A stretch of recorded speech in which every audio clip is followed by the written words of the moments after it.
Devious, many thanks for joining us. You're watching our weekly program, Talk to OBN on OBN Horn of Africa.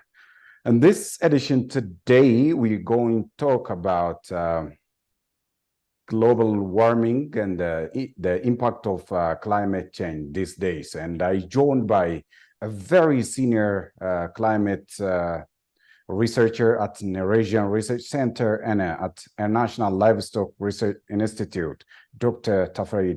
Thank you for your time, Doctor. Thank you for hosting me. Okay, I have mentioned your profile, your title, your career. Would you a bit, give us a profile background of yours now? Yeah, thanks. I have been a climate scientist for the last, maybe I think 20 years, I would say. My background was in physics and then joined the National Med Service briefly. And then I left to US to do my master's and later on a PhD in atmospheric science. And since 2013, I have been working with the Norwegian Research Center as a senior climate researcher. And I also started to work at the International Livestock Research Institute for the last 4 years as a climate scientist. And I have been closely working with climate centers nationally and as well as regionally and also international climate centers on issues that matters to our region. I have a very good collaboration with Ethiopian Meteorological Institute, with Ethiopian Agricultural Research, and other ministries here in Ethiopia. And at a regional level, I have been closely working with the international, with the IGAD Climate Center, what we call ICPAC. And I also closely work with the World Meteorological Organization, particularly the office that has moved to Africa, to Addis Ababa from Geneva, which is in Ethiopian Meteorological Institute compound. And there are other centers which are really working on climate policy for Africa, which is called the African Climate Policy Center, located at European at ECA in Kazanchis. So basically, I have been collaborating both with national and regional, as well as continental and global institute to make sure that we work together to achieve or to develop resilience to what is happening on climate change in general. You've conducted various researches on climate change nationally, regionally, and internationally. How do you see the magnitude of climate change that's negatively impacting the planet Earth now?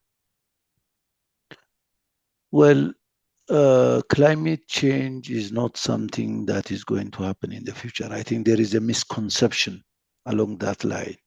Many people think that it is a phenomena that may happen in the next 10 years, 20 years, and so on.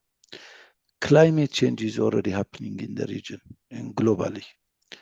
And we have been monitoring how temperature has been changing in different countries and globally.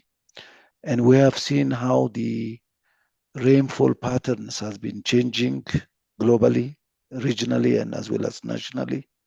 We have also seen how extreme events such as drought, flood, and all other kinds of extreme events are happening in the whole globe, you could say. And there are a lot of studies to show that, how frequent, intense as those extreme events has become. Now, the problem, or particularly why we are emphasizing, when we talk about climate change, we are emphasizing mostly on the developing countries and among the sub-Saharan countries, and coming to our region, East Africa as well. The reason being, climate change is happening almost everywhere in the world, but the adaptive capacity of these developing countries to climate change is very weak. They are so vulnerable to those extreme events and to those changes in the climate. So for that reason, some sectors are really affected so much. For example, the agriculture sector is highly affected. And there are people who have been really engaged in studying the impact of climate change on agriculture, on water resources, on health, and on different sectors in general. So this is something that has been well studied. Like I said, in terms of changes in precipitation and temperature, it has significantly has changed in our region. And I could give you an example in Ethiopia. We have conducted a number of studies how the temperature has been increasing almost anonymously. You don't find a single place in Eastern Africa where there is a decrease in temperature. Well, the magnitude may vary from region to region, but all places in East Africa, including Ethiopia, the temperature has been dramatically increasing. All researchers are banging, all media are banging on the problem. Why the world, specifically the researchers, failed to be proactive than telling the tragedy later on? Yeah, thank you very much. Before you prescribe any medicine, you have to know first the problem. Exactly. So the first thing we do is what actually is the problem. I mean, people talk about climate change everywhere, but when it comes to Ethiopia, what actually is the impact of climate change in Ethiopia? How has climate changed in Ethiopia? So the first thing we have to do is to look how the temperature and the rainfall patterns and some other extreme events has changed in the country. So once we know where the risks are, where the problems are, then there are different adaptation mechanisms that could be developed by different sectors in order to combat those changes in climate change. The reason I gave you, for example, in Ethiopia, when it comes to rainfall, for example, as you know, this year could be a good example where the bulk rainfall and the cramped rainfall has merged in some places, especially in the central part of Ethiopia as well. And looking back, we have looked how the bulk rainfall has declined in many parts of the country. Many places in northeastern parts of Ethiopia, such as southern Tigray, eastern and southern parts of Amhara, central parts of Ethiopia. These places used to have abundant rainfall in the bulk season, and they used to benefit out of that. But if you go and look into the recent patterns of rainfall, this has dramatically has changed in that region. A good example, the drought in the Borana area, for example. Drought has been happening quite frequently in the last few years. So what we do, to answer your question, the first thing to do is to actually assess where the problem is and what kind of problems you have before we intervene in any kinds of intervention techniques or any kind of recommendation or adaptation strategies. So now, when it comes to agriculture, for example, there are different technologies that have been adopted or developed and adopted by the different sectors in order to combat climate change. But this is a work in progress. And there has been a lot of efforts to develop develop these technologies and adopt at a different scale. So it's a work in progress, and it requires the coordination of many sectors as well. And this is a key because when it comes to tackling the challenge of climate change or the impacts of climate change, this is not something that you leave for one institute alone. Okay. For example, the Ethiopian Meteorological Institute might issue the early warning forecast or the seasonal forecast, but it's also up to the other organizations like Ministry of Agriculture, Ministry of Water Resources and Energy, health, and all other sectors need to take those information seriously and act upon it. So it's not something that you leave it to one organization, but it requires a very coordinated effort to put things in action. Multiple international agreements, of course, made on funding severely impacted nations through carbon trading and related pacts.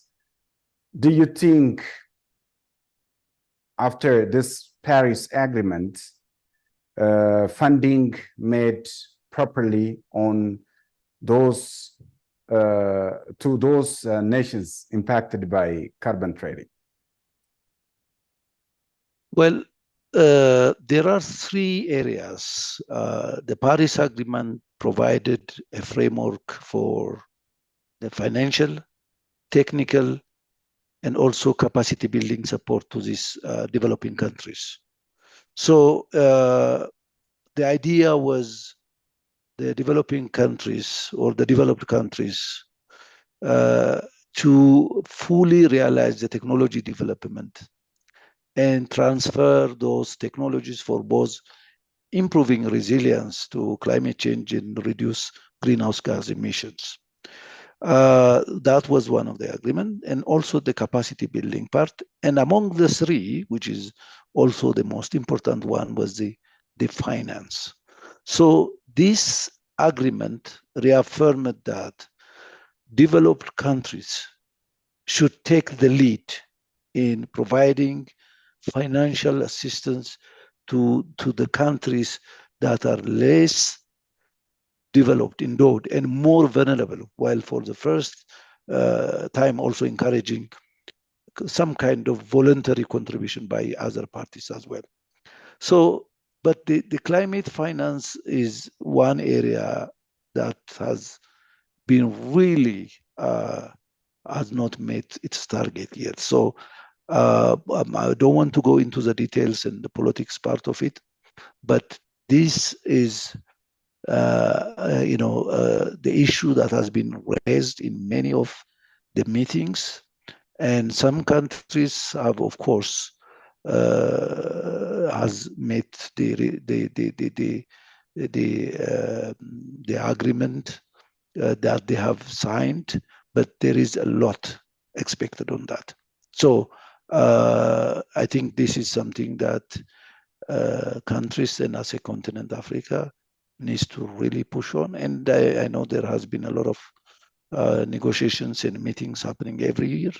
But again, like you said, when it comes to the implementation of it, there is a lot to be done. Let's talk about this Green Legacy Initiative of Ethiopia.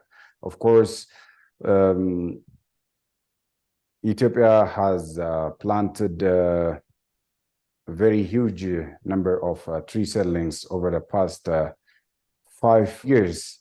How would this initiative halt the global climate crisis in the future?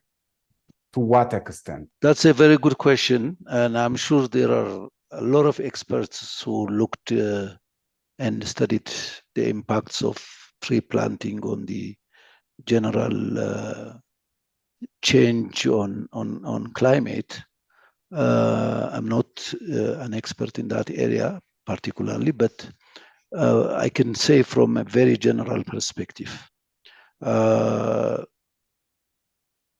tree planting in general has a lot of advantage for protecting soil erosion in areas where there is a lot of soil erosion.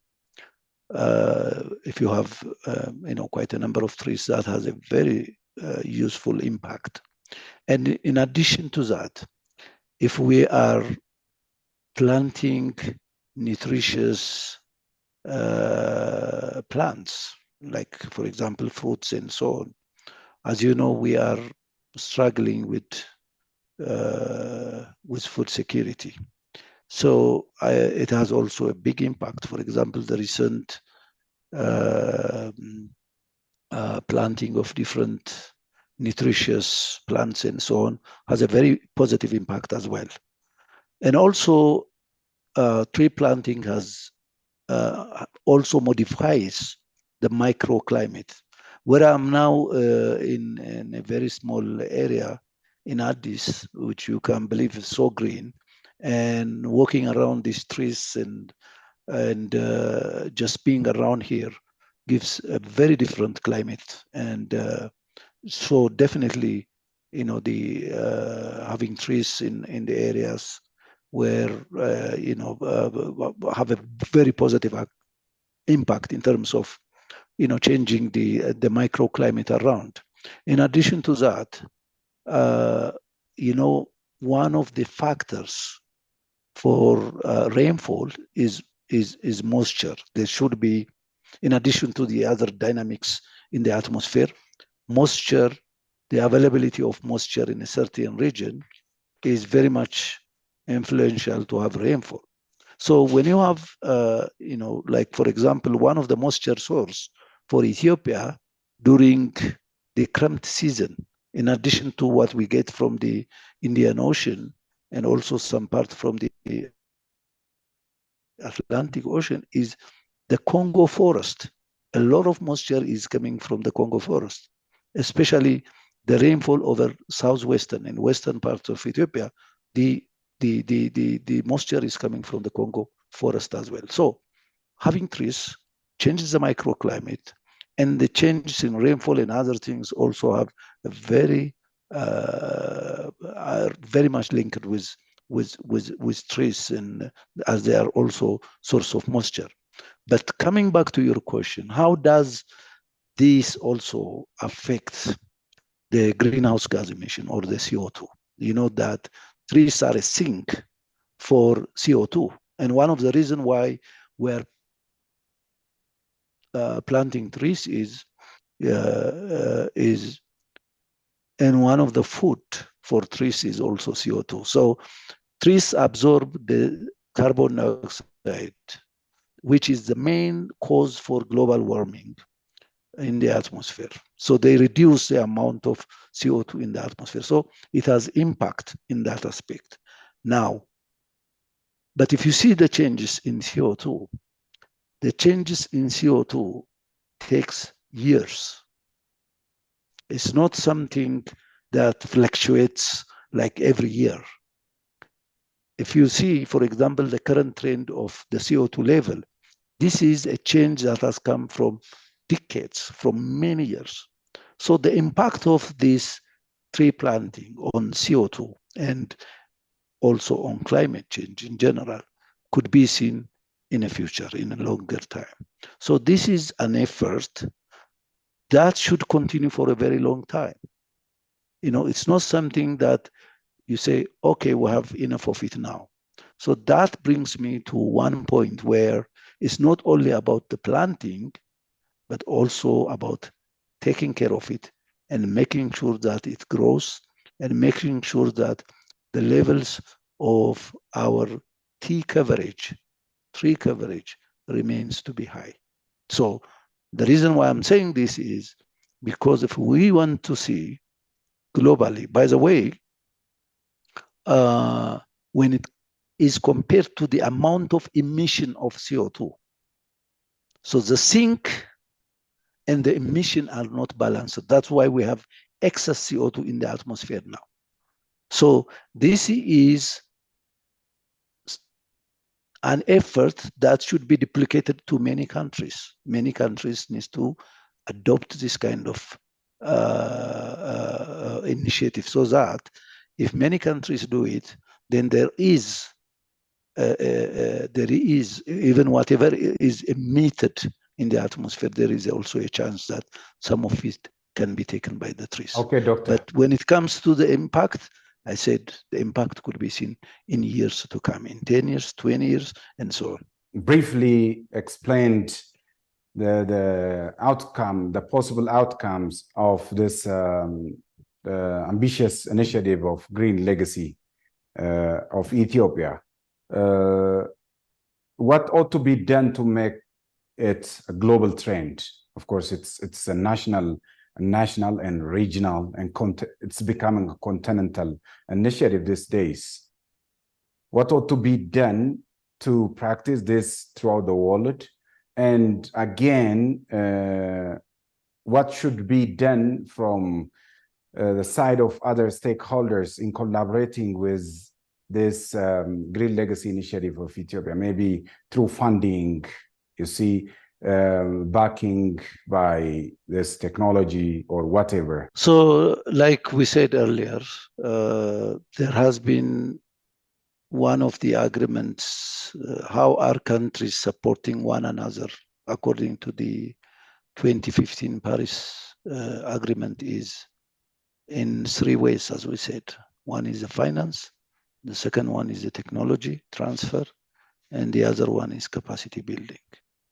So I think if countries are given enough resources in terms of finance to accomplish what has been agreed, then this kind of initiatives can be expanded and could include many countries.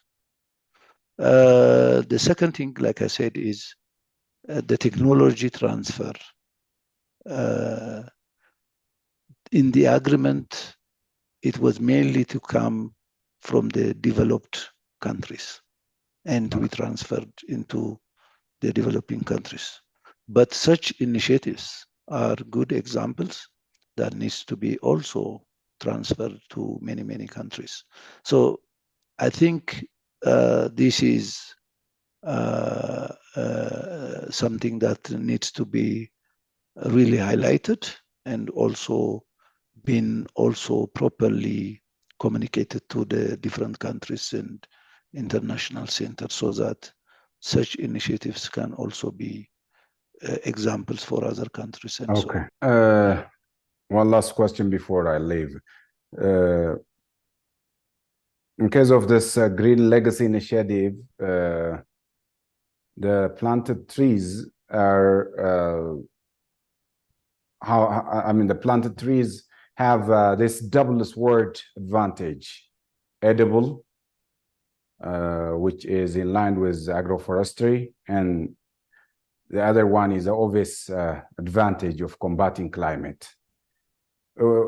How do you comprehend this? Like, you've been also commenting that planting edible plants would bring another advantage, make a country to sufficiently address food insecurity.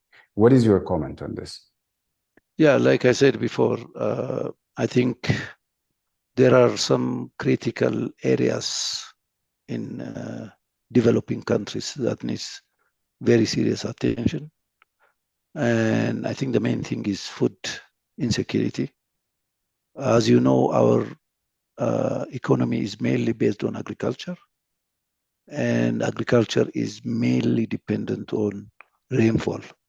Of course, there are some initiatives now expanding the agricultural activities to irrigation and so on.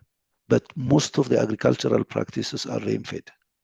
And we have been, the whole program, we have been talking about how erratic the rainfall pattern has been and how extreme events and how the rainfall variability has been extreme in our region.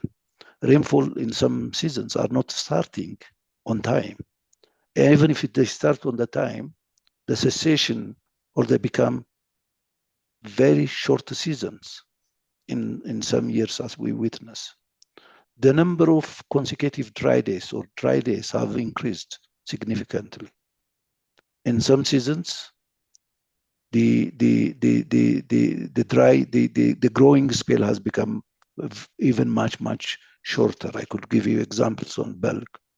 So why I'm saying this is because climate change is impacting the agriculture sector, which is linked with food security.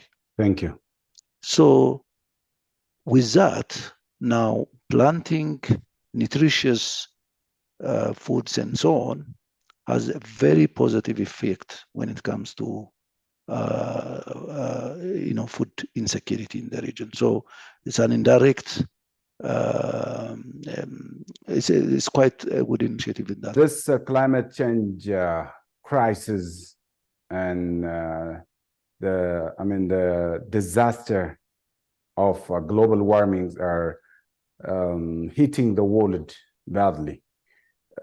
Can you specifically tell me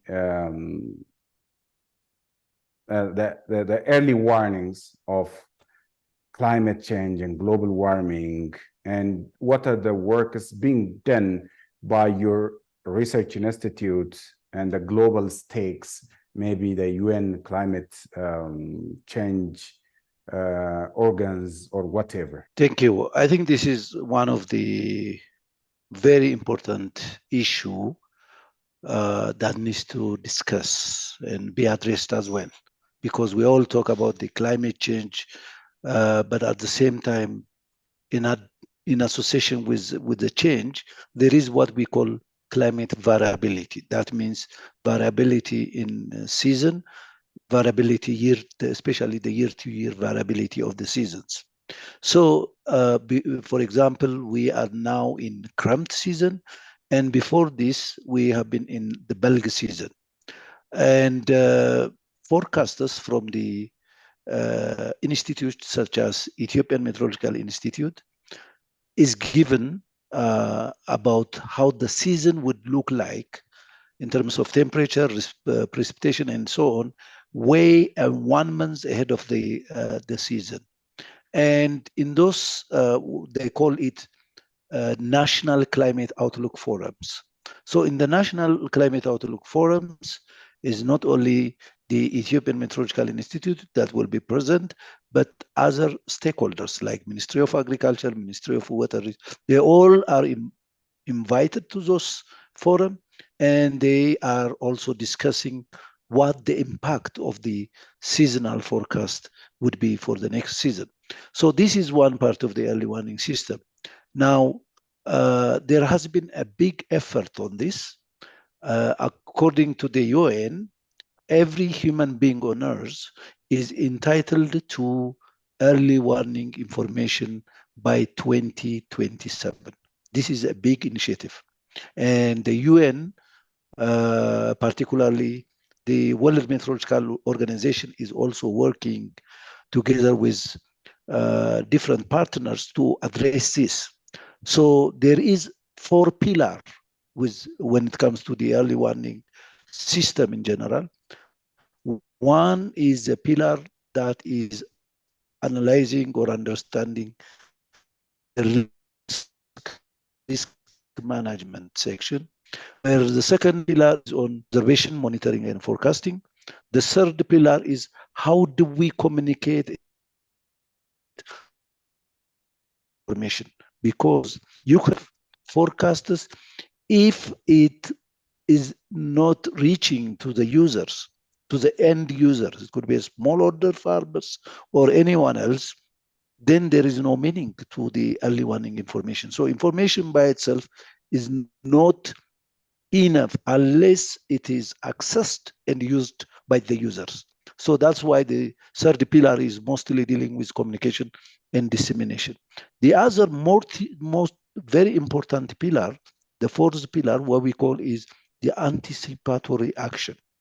This is quite a big component in the early warning system in general. The reason being, if we give early warning information, and then if that is not followed by action, and we call it early warning and early action, then again, the information would be void or meaningless if action is not taken. So this is a new initiative that has been started by the World Meteorological Organization, and they are pushing this for countries to adopt those kind of system. And the African Union has been, for example, at a global level, like I said, the UN Early Warning for All initiative.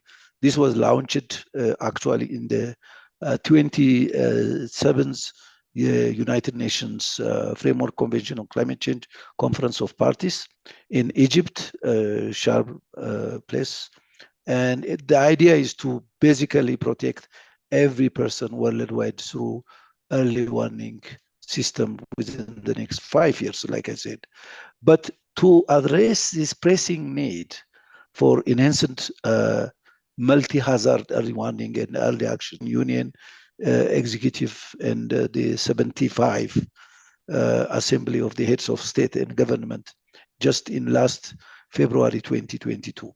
So like I said, it's focusing on 4 pillars. So the idea is countries to adopt this and enhance their early warning system so that we would be able to save lives and many other things that needs to be saved. So for this, our center and our research groups are also supporting institutes like the Ethiopian Meteorological Institute to strengthen or to improve their forecasting system. And we work very closely, like I said earlier, with Research Prediction Center in Nairobi to have a very reliable and as well as usable forecast for the region as well. Dr. Tafari, thank you for your insight. I really appreciate on behalf of OBN Horn of Africa and Talk to OBN show. Dear viewers, this brings us to the end of our edition for today. See you next time with another edition. Bye-bye.